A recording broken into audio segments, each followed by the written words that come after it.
അങ്ങനെ ഇതാ അൽഹംദുലില്ലാ 19ാമത്തെ നോമ്പും കഴിയാനായിട്ടോ. അപ്പോൾ ഞാൻ മുന്നേ പറഞ്ഞ പോലെ തന്നെ നമുക്ക് 10 നോമ്പ് കഴിഞ്ഞു കഴിഞ്ഞാൽ പിന്നെ നോമ്പ് പെട്ടെന്നായിരിക്കും പോകുന്നത് അല്ലേ. ഇനിയിപ്പോൾ നമുക്ക് 11 എണ്ണാണോ അതോ 10 എണ്ണാണോ ഒന്നും ഉറപ്പിക്കാൻ പറ്റില്ല. ആ ഒരു അവസ്ഥയിൽ ആയിട്ടുണ്ടല്ലോ. മാസം കണ്ടു കഴിഞ്ഞാലല്ലേ അതറിയാൻ പറ്റുള്ളൂ. അപ്പോൾ ഇനി വളരെ കുറച്ച് ദിവസം മാത്രമേ ഉള്ളൂ നമ്മുടെ നോമ്പ് കാലം അങ്ങോട്ട് കഴിയാനല്ലേ.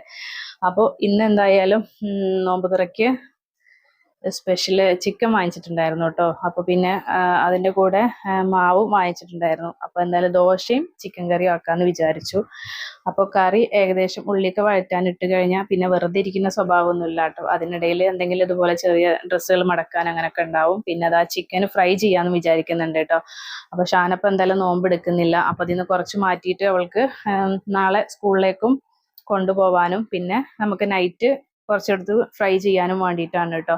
അപ്പം അങ്ങനത്തെ കറിയൊക്കെ സെറ്റ് ആക്കിയിട്ടുണ്ട്. ഇനി എന്തായാലും ഫ്രൂട്ട്സും കാര്യങ്ങളൊക്കെ കട്ട് ചെയ്ത് വെക്കട്ടെ.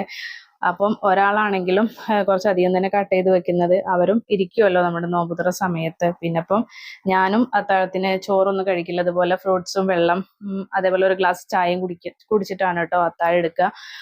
എനിക്ക് ചോറ് പറ്റില്ല. പിന്നെ തീരെ ഇല്ല ഒന്നുമില്ലാതെ നിവൃത്തികേട് കൊണ്ട് കഴിക്കുന്ന സിറ്റുവേഷൻ ഉണ്ടെങ്കിൽ മാത്രമേ കഴിക്കാറുള്ളൂ കേട്ടോ. അപ്പം അതുപോലെ മുസമ്പിയും ആപ്പിളും തണ്ണിമത്തനും കുറച്ച് മുന്തിരിയും എടുത്തിട്ട് ഇതാ സെറ്റാക്കി വെച്ചിട്ടുണ്ട് കേട്ടോ.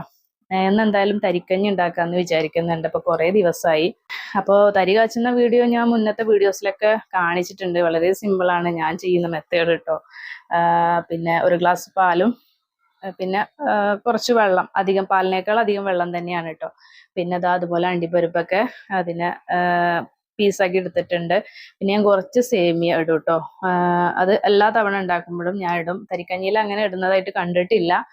അപ്പോൾ പിന്നെ അതാ ഇതുപോലെ നമ്മുടെ റവ കൂടിയിട്ട് ആഡ് ചെയ്ത് കൊടുത്തിട്ടുണ്ട് കേട്ടോ. അപ്പോൾ ആദ്യം കുറച്ചൊന്ന് ആഡ് ചെയ്ത് കൊടുത്തു. തിക്നെസ് ഇല്ലാന്നുണ്ടെങ്കിൽ നമുക്ക് വീണ്ടും കുറച്ച് ആഡ് ചെയ്ത് കൊടുക്കാവുന്നതാണ് കേട്ടോ. ഒരുപാട് തിക്നെസ് ആക്കുന്നതും വലിയ രസം ഉണ്ടാവില്ല.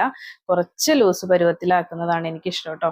അപ്പോൾ അതേപോലെ ദാ അണ്ടിപ്പരിപ്പൊക്കെ നെയ്യിൽ റോസ്റ്റ് ചെയ്ത് എടുത്തിട്ടുണ്ട്. പിന്നെ അതാ ചെറിയ ഉള്ളിയും ചെറുതായിട്ടൊക്കെ ഒന്ന് മൂപ്പിച്ചെടുത്തിട്ടുണ്ട് കേട്ടോ. അപ്പോൾ രണ്ടും കൂടെ ആഡ് ചെയ്തു. ഇതിപ്പോൾ ഇങ്ങനെ കാണുന്നത് നോക്കണ്ട, കുറച്ച് തണുത്ത് കഴിഞ്ഞാൽ കുറച്ചുകൂടെ ഒന്ന് തിക്നെസ് ആവും കേട്ടോ. അപ്പം അത് കറക്റ്റ് പാകമായിരിക്കും. അപ്പോഴേക്കും ഇതാ ഷാന സ്കൂൾ വിട്ട് വന്നിട്ട് സൈഡായിട്ടുണ്ട് കേട്ടോ. നോമ്പില്ലെങ്കിലും ആൾക്കാർ ക്ഷീണവും കാര്യങ്ങളൊന്നും വിട്ടിട്ടില്ല. അപ്പം സ്നാക്സ് കഴിക്കാൻ മറന്നു പാട്ട് അത് കഴിപ്പിക്കുകയായിരുന്നു കേട്ടോ. അപ്പം ഇന്ന് എന്തോ ഒരു മഴയ്ക്ക് ചാൻസ് ഉള്ള പോലെ തോന്നി. പക്ഷെ മഴയൊന്നും പെയ്തില്ല കേട്ടോ. വെയിലൊക്കെ ഒന്ന് മാറിയിട്ടുണ്ടായിരുന്നു. അപ്പം ഇൻഷാ അല്ലാ നെക്സ്റ്റ് വീഡിയോയിൽ കാണുന്നത് വരേക്കും ബൈ.